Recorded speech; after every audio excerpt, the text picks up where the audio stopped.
الشيطان الرجيم بسم الله الرحمن الرحيم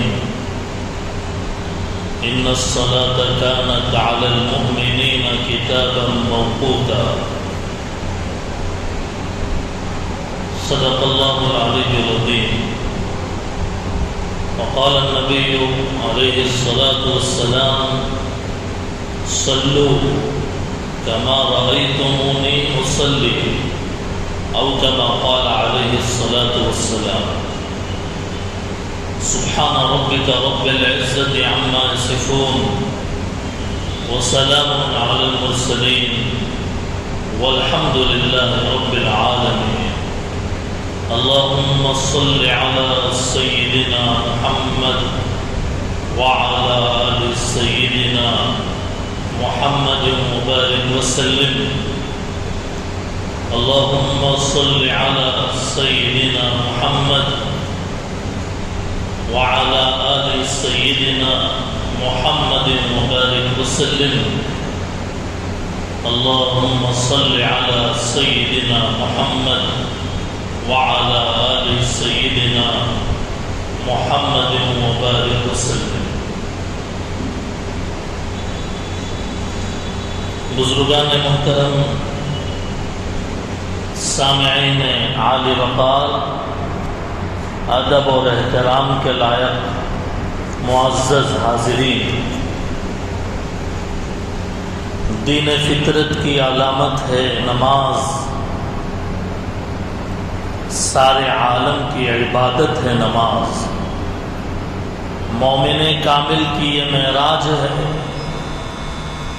موجبات قرب و ولایت ہے نماز، جان صدیق کی شان انبیاء، حامل فقر و امانت ہے نماز، یہ ثبوت عشق ہے، عرفاں ہے، مرد کامل کی شہادت ہے نماز، دور کرتی ہے یہ فحش و منکرات، قاطع ظلم و جہالت ہے نماز، اس سے ہو جاتے ہیں روشن جان و دل، اس سے ہو جاتے ہیں روشن جان و دل، ایسی نورانی عبادت ہے نماز۔ محترم دوستوں، آج محرم الحرام کی 2 تاریخ ہے، اسلامی سال کا ابتدائی آغاز ہے۔ 1444 ہجری مکمل ہو کر ہم اسلامی سال کے اعتبار سے 1445 ہجری کے اندر قدم رکھ چکے ہیں۔ ہمارے نبی صلی اللہ علیہ وسلم کے اس دنیا کے اندر تشریف لائے ہوئے، ہجرت کیے ہوئے 1400 سال سے زائد وقت گزر چکا ہے۔ بہت سارے لوگوں کو یہ بات معلوم نہیں ہوتی کہ اسلامی سال کا آغاز کس سے ہے۔ انہیں اس بات کا اندازہ ہوتا ہے کہ 2023 کی شروعات کب ہوتی ہے اور اختتام کب ہوتا ہے۔ جنوری نیو ایئر سیلیبریٹ کرنے والے لوگ اس کو اچھی طرح سے سمجھتے ہیں کہ جب سال ختم ہوتا ہے پوری دنیا کے اندر ایک قسم کے پروگرامز منعقد کیے جاتے ہیں، لیکن وہی ایک مسلمان کے لیے اسلامی سال جب شروع ہوتا ہے، بہت سارے ہمارے مسلمان بھائیوں کو بھی پتہ نہیں ہوتا کہ اسلام کا سال نیا شروع ہوا ہے۔ جنوری یہ جو سالوں کا حساب ہے، عیسوی ہے، وہ عیسوی کا مطلب حضرت عیسیٰ علیہ السلام کی پیدائش، عیسوی کا مطلب حضرت عیسیٰ علیہ السلام کی پیدائش کے بعد سے آج یہ 2023 یعنی اتنا وقت گزرا ہے حضرت عیسیٰ علیہ السلام کی آمد کو۔ ہجری جو اسلامی سال ہے، محرم، صفر، ربیع الاول، ربیع الثانی، جمادی الاولیٰ، جمادی الثانی، رجب، شعبان، رمضان، شوال، ذوالقعدہ، ذی الحج، یہ جو سال ہیں یہ اسلامی سال ہیں، اور اسلامی سال کی نسبت ہوتی ہے آقا مدنی صلی اللہ علیہ وسلم کے ہجرت کی طرف۔ یہ بات یاد رکھیے گا کہ نبی صلی اللہ علیہ وسلم مکے میں 40 سال تھے نبوت سے پہلے، نبوت ملنے کے بعد 13 سال، کل 53 ایئرس مکے میں تھے۔ پھر آپ نے وہاں سے ہجرت کر کے مکہ چھوڑ کر مدینہ آئے۔ مدینہ آنے کے بعد جو پہلا سال تھا وہ اسلامی سال کا پہلا سال تھا، 1444 ہجری، اس اعتبار سے کہ نبی کے ہجرت کیے ہوئے 1444 سال گزر گئے، ہجرت نبی صلی اللہ علیہ وسلم کی، اس کی طرف یہ منسوب ہے۔ اور یہ محرم کا مہینہ، اس کے شروعات، اس کا آغاز افتتاحیہ ہے، اور محرم کے مہینے میں کرنے کی 2 باتیں ہمیں حدیث کے اندر ملتی ہے۔ محرم کے مہینے میں 2 چیزیں ہیں کہ جس کے بارے میں ملتا ہے کہ بھئی وہ کام کرنا ہے۔ پہلا کام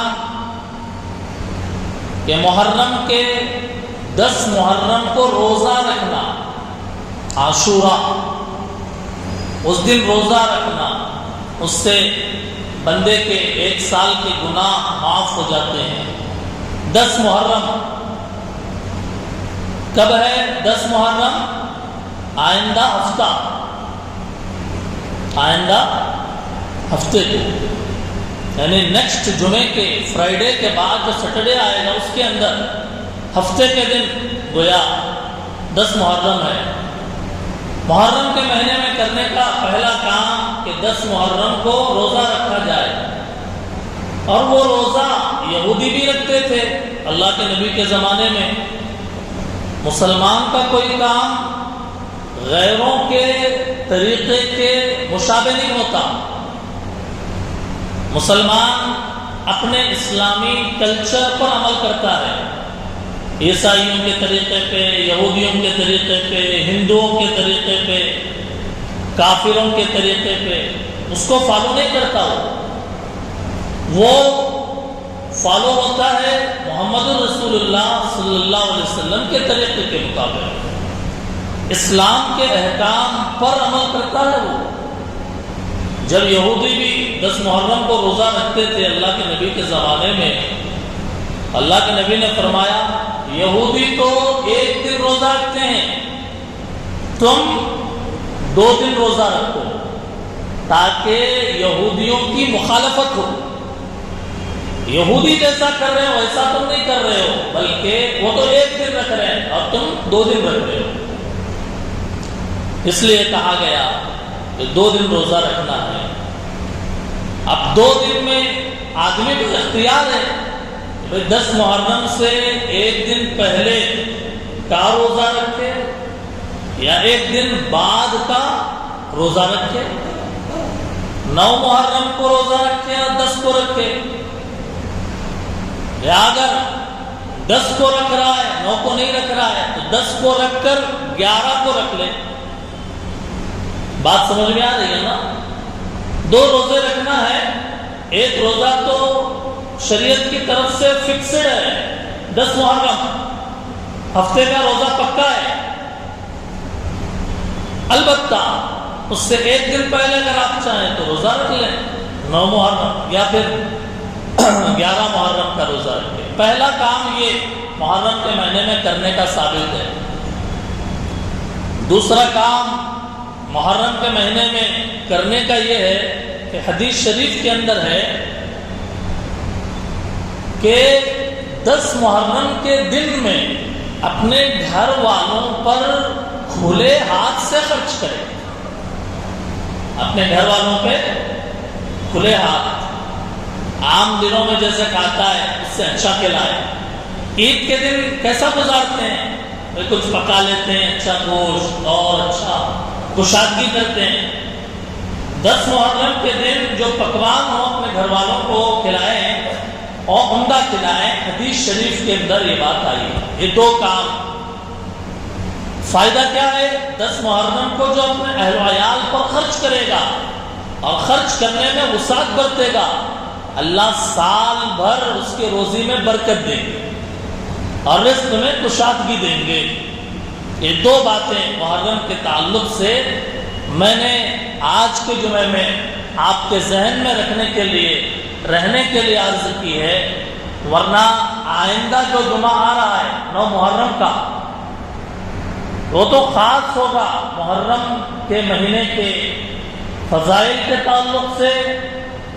محرم کی جو ہسٹری ہے آدم علیہ السلام سے اور ہمارے نبی محمد رسول اللہ صلی اللہ علیہ وسلم تک، بلکہ آپ کے نواسوں تک، آپ کے نواسوں کی شہادت تک، اس کو انشاءاللہ ہم کور کرنے کی آئندہ جمعہ کوشش کریں گے. چونکہ محرم کا مہینہ شروع ہو گیا ہے، اس اعتبار سے مناسب سمجھا گیا کہ 2-4 باتیں آپ حضرات کے خدمت میں محرم کے تعلق سے عرض کر دی جائے کہ محرم کے مہینے میں 2 کام شریعت سے ثابت. نمبر 1 کہ 10 محرم کا روزہ رکھا جائے. نمبر 2 10 محرم کے دن اپنے گھر والوں پر خرچ کرنے میں وسعت برتی جائے. اب آئیے اصل موضوع کی طرف. آج کا جو موضوع ہے وہ ہے ہم نماز سنت کے مطابق کیسے پڑھیں. اور یہ 5ویں قسط ہے، 5واں پارٹ ہے یہ. اور دعا فرمائے کہ اللہ برکت دے. تو آج جو ہے اس کو مکمل کرنے کی کوشش کی جائے گی.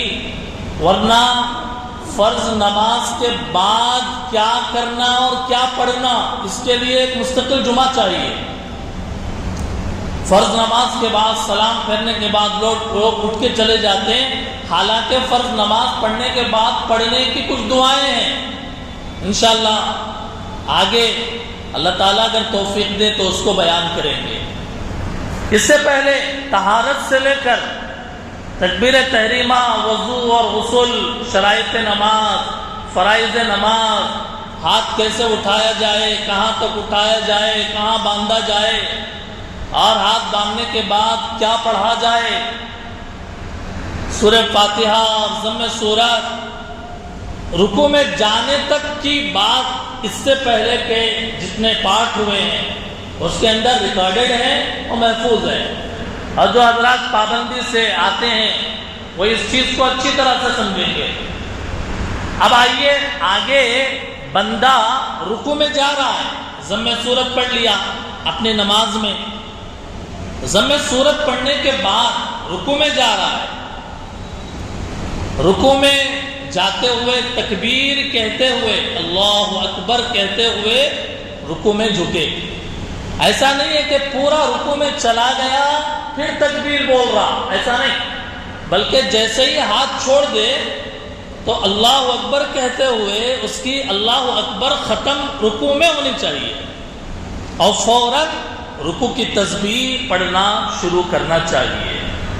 رکوع کے اندر خیال رکھنے کی باتیں، یہ جو ہمارا سر ہے اور کمر ہے وہ بالکل یکساں لیول کی ہونے چاہیے. گردن اور کمر کیسے ہونا چاہیے؟ یکساں ہونا چاہیے. اگر کوئی ساتھی یہاں ہیں اور یہاں میرے بازو میں آ کر وہ ہمت سے کھڑے ہو کر رکوع کر کے بتا سکتے ہیں تو آئیے. رکوع میں ادھر کیجیے، رکوع میں جائیے. یہ جو ہمارا سر ہے اور یہ جو پیٹھ اور کمر ہے یہ بالکل لیول پہ ہونا چاہیے. یہ بالکل لیول پہ. بہت سارے لوگ کیا کرتے ہیں نا کہ سر کو نیچے کر دیتے ہیں، سر نیچے یہ اوپر ہو جاتا ہے. ایسا نہیں. ایک دوسرے رکوع ہی میں رہیے، دوسرے رکوع میں رہیے. یہ جو ہاتھ ہیں یہ ٹائٹ ہونا چاہیے، لوز نہیں ہونا چاہیے. بالکل ٹائٹ اور یہ انگلیاں جو ہے بالکل کھلی ہوئی، ہمارے اپنے گھٹنوں کو مضبوطی سے ہم پکڑیں، کھول کر اپنے مضبوطی سے پکڑیں اور تسبیح پڑھیں۔ کتنی مرتبہ؟ 3 مرتبہ یا 5 مرتبہ۔ آپ کی ضرورت پھر پیش آئے گی، تشریف رکھیے۔ 3 مرتبہ 5 مرتبہ جو ہے تسبیح پڑھیں، اور اگر نفل نماز پڑھ رہا ہے تو چاہے جتنی مرتبہ پڑھنا چاہے طاق عدد میں پڑھ سکتا ہے۔ دیکھیے ایک مسئلہ یہ رہ جاتا ہے، بہت سارے لوگ آتے ہیں، امام صاحب رکوع میں ہیں، سارے مقتدی بھی رکوع میں ہیں، پیچھے سے آ کے مل رہے ہیں جماعت کی نماز میں، امام کے سر اٹھانے سے پہلے اگر جماعت میں شامل ہو گئے، پہلی رکعت ہے اور امام کے سر اٹھانے سے پہلے ہم آ گئے اور رکوع میں جھک گئے، رکعت مل گئی، آپ کو رکعت مل گئی۔ حدیث ہے، حدیث بخاری شریف کی، حدیث بیہقی شریف کی۔ حدیث کیا ہے؟ فرمایا جس شخص نے امام کو اپنی پیٹھ سیدھا کرنے سے پہلے رکوع پا لیا، اس نے نماز یعنی رکعت پا لیا۔ اب رکوع میں آ کے مل گئے تو اب رکعت لوٹانے کی ضرورت نہیں ہے۔ سلام پھیرنے کے بعد امام صاحب سلام پھیرے، اس کے بعد اٹھ کے الگ سے رکعت پڑھنے کی ضرورت نہیں ہے۔ بات سمجھیے گا، یہ بیہقی شریف کی روایت میں بھی ہے، بخاری کی روایت میں بھی ہے، اور اس کی تفسیر کی ہے، تشریح کی ہے محدثین نے۔ میں نے ریفرنس اور حوالہ آپ کے سامنے عرض کیا ہے، نمبر 1۔ نمبر 2، اگر امام اٹھ جائے، سمع اللہ لمن حمیدہ کہتے ہوئے امام اٹھ جائے، اس کے بعد مل رہے ہیں، تو اب امام ایک رکعت ہماری چھوٹ گئی، امام کے سلام پھیرنے کے بعد اخیر میں ایک رکعت اٹھ کے پورا کریں گے۔ بات سمجھ میں آئی ہے نا؟ رکوع ملا تو رکعت ملی، رکوع نہیں ملا، رکعت نہیں ملی، بعد میں اس کو لوٹانا پڑے گا۔ اور اسی طریقے سے ایک بات سورہ فاتحہ کے اخیر کی یہ رہ گئی ہے کہ جہری نمازوں میں جب امام ولضالین کہتے ہیں تو پتہ نہیں مقتدی آمین کہتے ہیں یا نہیں کہتے، حالانکہ آمین کہنا چاہیے، آمین کہنا چاہیے، اور اتنی دھیمی آواز سے کہ خود اپنے کانوں تک سنائی دے، آمین، دھیمی، اتنی دھیمی آواز سے کہ اپنے کانوں تک سنائی دے، ولضالین کے۔ رکوع ہونے کے بعد جب رکوع سے اٹھ کر رکوع کی حالت میں اور بھی کئی چیزیں ہیں، میں ایک ایک چیز کو اگر بیان کرتا چلا جاؤں گا ایک رکوع کے اندر ہی پورا بیان نکل جائے گا۔ اس لیے بہت سارے بھائی کیا کہتے ہیں، ارے مول صاحب وہ نہیں بولے رکوع میں، ارے وہ نہیں بولے، وہ مسئلہ نہیں بولے، وہ نہیں بولے، وہ نہیں بولے۔ جو اہم ترین چیزیں ہیں وہ عرض کر دی جاتی ہیں، اور سارے جزئیات کو لے کر اگر بیان کیا جائے تو خالی رکوع کے اوپر ہی ایک جمعے کا بیان مکمل ہو جائے گا۔ اس لیے اگر کوئی اور ڈاؤٹ ہے آپ انفرادی میں مل کے پوچھ لیں، آپ اطمینان کر لیں۔ آپ رکوع کی حالت میں کہاں دیکھنا ہے یہ بھی ایک مسئلہ ہے، اور پیر جھکنا نہیں چاہیے، بالکل جو ہے سختی کے ساتھ ہونا چاہیے، اور کئی مسائل ہیں رکوع کے تعلق۔ جو اہم چیزیں ہیں جس میں لوگ کوتاہی کرتے ہیں وہ بیان کر رہے ہیں۔ رکوع سے اٹھتے ہوئے سمع اللہ لمن حمیدہ، اکیلے اگر نماز پڑھ رہے ہیں تو سمع اللہ لمن حمیدہ بھی کہے، ربنا لک الحمد بھی کہے۔ امام کے پیچھے اگر نماز پڑھ رہے ہیں تو امام سمع اللہ لمن حمیدہ کہیں گے، ہم پیچھے کیا کہیں گے؟ اور اس کی بھی آواز آتی نہیں ہے ہمارے، نہیں اب نہیں، نماز میں بھی لگتا نہیں ہے۔ جیسے دعا کے اندر ہم بیٹھتے ہیں جمعے کے بعد یا مختلف، کوئی دعا کرے تو کیا بولتے ہیں؟ آمین آمین بولتے ہیں نا، بھائی سمجھ میں آتا ہے کہ پیچھے لوگ آمین بول رہے ہیں، زیادہ چیخ کر تو نہیں بولتے نا، تبھی زیادہ چیخ کر تو نہیں بولتے نا آمین، دعا جب کرتے ہیں تو چیختے ہوئے آمین آمین ایسا بولتے ہیں کیا؟ نہیں، دھیمی آواز، لیکن لگتا ہے کہ آمین بول رہے ہیں۔ ایسے ہی ولد صالح کے بعد آمین کی آواز نہیں آتی، زیادہ چیخنے کی ضرورت نہیں، دھیمی آواز سے تو ہونا چاہیے نا۔ ایسے ہی سمیع اللہ لمن حمیدہ بولنے کے بعد ربنا لک الحمد، اب اس کی بھی آواز نہیں آتی، حالانکہ بولنا چاہیے۔ کلمات ربنا لک الحمد کے کیا ہیں؟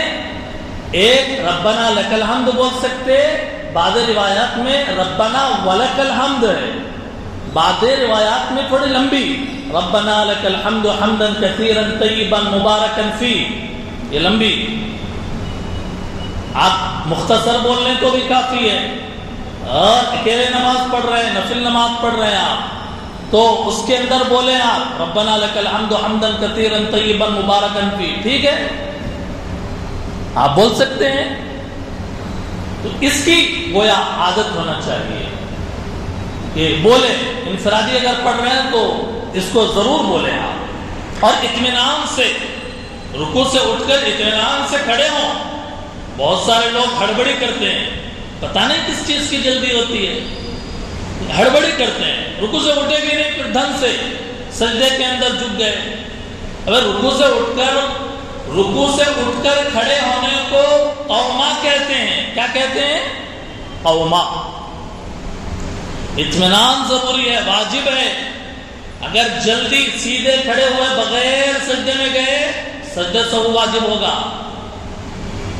سجدہ سہو واجب ہو جائے گا، نماز میں کمی آ جائے گی۔ اس لیے رکوع سے اٹھ کر سیدھے کھڑے ہوں پہلے، اور ربنا لک الحمد حمدا کثیرا طیبا مبارکا فی پڑھیں، اور پھر اس کے بعد سجدے میں جانا ہے۔ اللہ اکبر کہتے ہوئے سجدے میں جاتے ہیں۔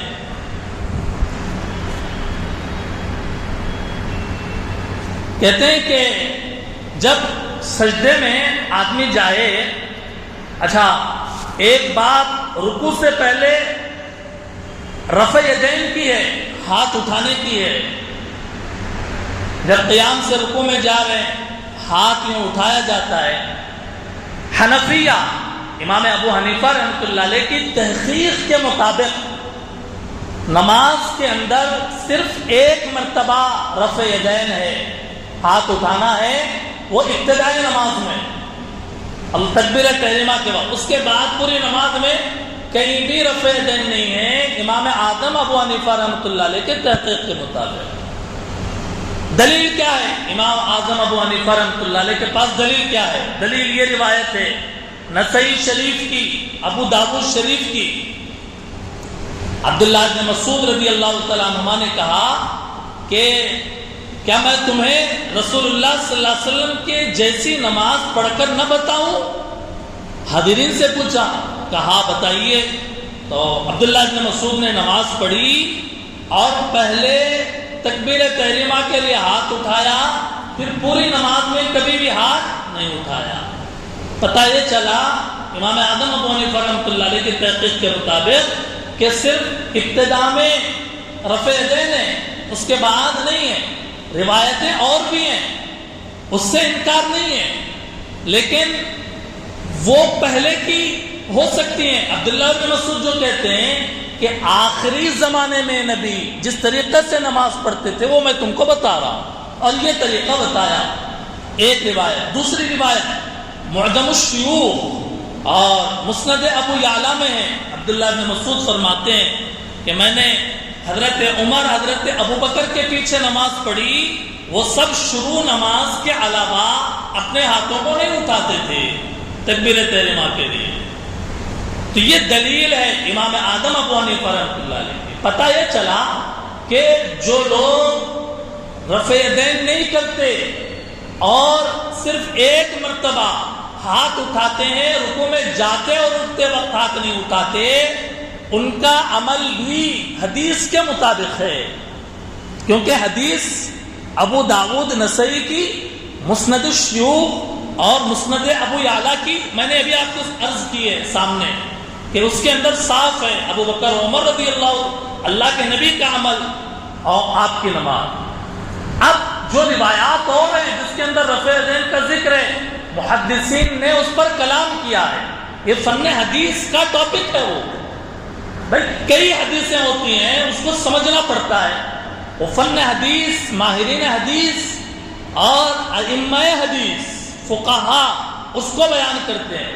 اس کو سمجھنا کہ بھئی وہ کس وقت کی ہے, اول ہے آخر ہے, اور فن حدیث کے اصول کے مطابق اس حدیث کا محدثین نے کیا مطلب ذکر کیا ہے. یہ سب چیزیں ہوتی ہیں. اب ایک عام آدمی کہ جس کو اردو اور عربی کے قواعد صحیح نہیں آتے, عربی کے گرامر سے وہ واقف نہیں ہے, اور عربی ادب اور علم التاریخ سے واقفیت نہیں ہے, وہ اتنے ڈیپ میں جا کر اس کو سمجھ نہیں سکتا. لیکن اتنی بات یاد رکھیے گا کہ جو رفع یدین نہیں کرتے ان کا عمل بھی حدیث کے مطابق ہے, اور جو روایتیں ہیں رفع یدین کی اس کا مطلب وہ بیان کرتے ہیں. بہرحال یہ ایک بات رہ گئی. اب آئیے سجدے میں جا رہے ہیں. سجدے میں جانا ہے, کیسے جاتے ہیں؟ سجدے میں جانے کا سیدھا طریقہ یہ ہے کہ آدمی اپنے سینے کو یوں پہلے جھکائے نہیں بلکہ سیدھا بیٹھے. سب سے پہلے سینہ جھکے گا یعنی نیچے زمین کی طرف, پھر اس کے بعد پہلے گھٹنے رکھیں گے, پھر ہاتھ رکھیں گے, پھر ناک, پھر پیشانی. آئیے ابھی آپ دیکھیے گا کہ سینہ رکوع سے سجدے میں جانے کا کیا طریقہ ہے. سینہ بالکل سالڈ رہے گا. بیٹھیے, یہ سینہ ہو گیا, پہلے گھٹنے ہو گئے, پھر اس کے بعد ہاتھ, پھر اس کے بعد ناک, پھر پیشانی. بہت سارے لوگ, جزاک اللہ, بہت سارے لوگ کیا کرتے ہیں, بہت سارے لوگ سینے کو جھکا دیتے ہیں, یوں جھک جاتے ہیں, پہلے ہاتھ رکھتے ہیں, پھر اس کے بعد جو ہے گھٹنے اور طرح طرح کی, جیسا سمجھ میں آ سکے, جیسا سہولت ہوگا ایسا. یہ میری نماز ہے, یہ کہتے ہیں یہ ہماری نماز ہے, اس کے رائٹر ہم خود ہیں.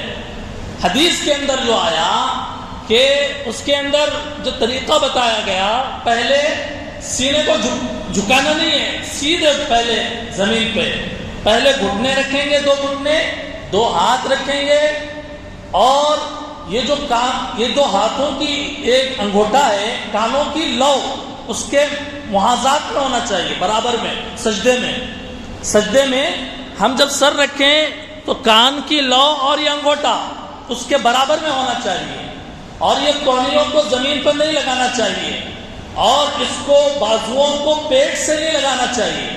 کھلا ہوا اور لمبا سجدہ, یعنی لمبے سجدے کا مطلب یہ کہ ہاتھوں اور پیٹ کے درمیان میں فاصلہ ہو. ایسا نہیں کہ لگ کر سجدہ کر رہے ہیں, بالکل ہاتھ بھی لگا دیا اور نیچے زمین پہ بھی ٹکا دیا, سونا چاہے تو بھی سو گئے. جی صحیح سنت کے طریقے کے مطابق سجدہ کریں گے, نیند نہیں آئے گی, کیونکہ ہر چیز فٹ ہوتی ہے وہاں پہ. سجدے کی حالت میں دونوں پیر پیچھے, دونوں پیر کی جو انگلیاں ہیں وہ دبا کر رکھیں جہاں تک ہو سکتا ہے. اٹھائے نہیں پیر, ایک پیر اٹھایا, ایک مچھر کاٹا تو وہاں پہ تھوڑا یوں سرکا لیے, اور دوسرے پیر کو مچھر کاٹا, باری باری پیر اٹھا رہے ہیں پیچھے. ایسا نہیں, دونوں پیر پیچھے زمین پر ٹکے ہوئے ہونا ضروری ہے, اٹھے ہوئے نہیں ہونا چاہیے. اور رکھ کر ہلکا سا پریس کریں پیروں کی انگلیاں کو, تاکہ وہ قبلے کی طرف بنی رہے, اور سجدے کی تسبیح پڑھیں 3 یا 5 مرتبہ. میں بات آگے بڑھانا چاہتا ہوں. اس کے بعد سجدے سے اٹھ رہے ہیں, سجدے سے اٹھتے ہوئے اٹھ کر بیٹھیں تو اپنے دانے پیر کو کھڑا کرنا ہے. جانتے ہیں آپ, میں اس کو کیا ڈیٹیل میں بیان کروں. دائیں پیر کو کھڑا کرنا ہے, اس کی انگلیوں کو موڑنا ہے. اگر تکلیف نہیں ہے, کوئی پریشانی نہیں ہے, کوئی بیماری نہیں ہے, اور بائیں پیر کو دائیں پیر سے ملائیں. بائیں پیر کی انگلیاں قبلے کی طرف, بائیں پیر کی انگلیاں بھی قبلے کی طرف ہوں گی. کوشش کریں گے تو بائیں پیر کو دائیں پیر سے اس کی انگلیاں لگائیں گے اور دائیں پیر کو یہ بچھائیں گے، دونوں پیر کی انگلیاں قبلے کی طرف۔ فرض واجب نہیں ہے، مستحب ہے، آپ کر سکتے ہیں تو کریں، لیکن ورنہ اگر جیسے سہولت ہو ایسا کر سکتے ہیں۔ اور پھر اس کے بعد جو جلسہ، یہ دو سجدوں کے درمیان جو بیٹھا جاتا ہے اس کو کیا بولتے ہیں؟ جلسہ۔ رکوع کے بعد اٹھ کر کھڑے ہونے کو کیا بولتے ہیں؟ قومہ۔ رکوع کے بعد اٹھ کر جو کھڑے ہوئے اس کو کیا بولتے ہیں؟ قومہ۔ اور دو سجدوں کے درمیان جو بیٹھتے ہیں اس کو کیا بولتے ہیں؟ جلسہ۔ جلستن کے معنی عربی میں بیٹھنا، جلستن کے معنی عربی میں بیٹھنا، اردو میں پروگرام کرنا۔ ارے جلسہ ہو رہا، چلو جائیں گے جلسے میں، سمجھ رہے ہیں؟ اردو میں الگ معنی ہے، عربی کے اندر میننگ الگ ہے اس کا، جلسہ۔ اس کے اندر تسبیح، اللہم اغفر لی ورحمنی وعافنی واہدنی وارزقنی واجبرنی وارفعنی واہدنی ولا تضلنی وادخلنی الجنہ برحمتک یا ارحم الراحمین، لمبی دعا ہے۔ فرض نمازوں میں عام طور پہ نہیں پڑھا جاتا ہے، اس لیے کہ بہت سارے لوگ معذور ہوتے ہیں، بوڑھے ہوتے ہیں، تو لمبی نماز نہیں پڑھ سکتے، اس لیے ان کا خیال کر لیا جاتا ہے۔ ورنہ نفلی نماز اگر آدمی پڑھے اس کے اندر یہ تسبیح پڑھے اور پھر دوسرا سجدہ کرے اسی نوعیت کا، اور اس کے بعد پہلی رکعت مکمل ہو گئی۔ اب جب پہلی رکعت سمجھ میں آئی، دوسری رکعت سمجھ میں آ جائے گی نا، کیسے کہاں پہ ہاتھ باندھنا ہے، کیسے کرنا ہے، رکوع سے اٹھنے کے بعد تیسری رکعت، چوتھی رکعت۔ البتہ سجدے سے اٹھ کر جو دوسری رکعت کے لیے کھڑے ہوں گے، پہلے پیشانی اٹھانا ہے، یعنی ہلکا سا یوں، پھر ناک، پھر ہاتھ، پھر گھٹنے، اور زمین پہ سہارا لے کر نہ اٹھے اگر مجبوری نہیں ہے تو۔ بہت سارے لوگ دو ہاتھ نیچے کر کے یوں اٹھتے ہیں، اگر جسم بہت بھاری ہے نہیں اٹھ سکتے یا گھٹنے میں تکلیف ہے تو کر سکتے ہیں آپ ایسا بھی، لیکن اگر ہٹے کٹے اچھے ہیں اور پڑھ سکتے ہیں نماز سے سنت کے مطابق، تو جب سجدے سے اٹھیں گے یوں پہلے پیشانی ہلکا سا، پھر ناک، پھر ہاتھ، پھر گھٹنے، اور سیدھے کھڑے ہو جائیں گے۔ سورہ فاتحہ سے پہلے بسم اللہ پڑھیں گے ہر رکعت میں، ہر رکعت میں سورہ فاتحہ سے پہلے بسم اللہ پڑھ کر شروع کریں گے، سورہ فاتحہ پڑھ لیں گے۔ اب آئے گی قاعدے کی بات، قاعدے کی بات آئے گی، پھر قاعدے دوسری رکعت میں قاعدے اولا ہے التحیات پڑھنا، اس کے اندر کیا پڑھنا اور کیا عمل کرنا، ہاتھ کہاں رکھنا، ہاتھ گھٹنے کے نیچے چلے گئے تو چھری لے کے کاٹ دیتے، یہ قاعدے کی حالت میں مشہور ہے لوگوں میں، ہاتھا نیچے نکو جان دو، نیچے گئے تو انگلیاں پورے کٹ جاتے تمہارے، یہ اور اس طریقے کی اور بہت ساری چیزیں ہیں، وقت اجازت نہیں دیتا۔ تو انشاءاللہ آئندہ جمعہ تو 10 محرم کے موضوع کے اوپر بیان ہوگا، اس کے بعد کا ایک جمعہ نماز کے عنوان پر ہو سکتا ہے کہ آخری جمعہ ہو کہ جس کے اندر قاعدے کی حالت اور پھر نماز کے بعد کی جو دعائیں ہیں اس کو بیان کی جائے گی۔ یہ سارے بیان کرنے کا مقصد یہ ہے کہ ہم نماز سنت کے طریقے کے مطابق پڑھنے والے بنیں، تاکہ ہمیں نماز کے فوائد حاصل ہوں اور نماز سے ہم صحیح معنی میں اس کے جو ثواب ہے اس کو پانے والے بنیں۔